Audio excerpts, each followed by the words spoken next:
ఇక్కడ గూయి ఫూపేని అడుగుతాడు. వాంచే నువ్వు ప్రేమించుకుంటున్నారని మోమోకి తెలుసా అని. అవును ఆమెకి తెలుసు అని ఫూపే అంటాడు. దానికి గూయి నవ్వుతాడు. దాంట్లో ఫూపే అంటాడు, ఎందుకు నువ్వు నవ్వుతున్నావు, నా గర్ల్ ఫ్రెండ్ని నువ్వు నా దగ్గర నుంచి లాక్కున్నావు కదా అంటాడు. దానికి గూయి అంటాడు, అసలు తను నీ గర్ల్ ఫ్రెండే కాదు అని. రా మనిద్దరం ఫైట్ చేసుకుందాము, నువ్వు మోమోని మోమో అని పిలవకూడదు, తను ఇంకా నా గర్ల్ ఫ్రెండే అంటాడు. దానికి గూయి అంటాడు, నీకు విచిత్రంగా ఉంది కదా, అందుకే నువ్వు విచిత్రంగా మాట్లాడుతున్నావు అని అంటాడు. మోమో మిస్డ్ కాల్స్ చూసి గూయికి కాల్ చేస్తుంది. గూయి అడుగుతాడు, నువ్వు నా కాల్స్ ఎందుకు ఎత్తలేదు అని. నేను స్నానం చేస్తున్నాను, ఇప్పుడే వచ్చి చూసి చేస్తున్నాను అని అంటుంది మోమో. ఎక్కడున్నావు నువ్వు అని గూయి అడుగుతాడు.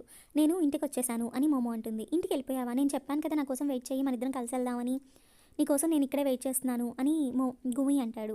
నేను ఎందుకు చెప్పాలి నీకు అని మోమో అంటుంది.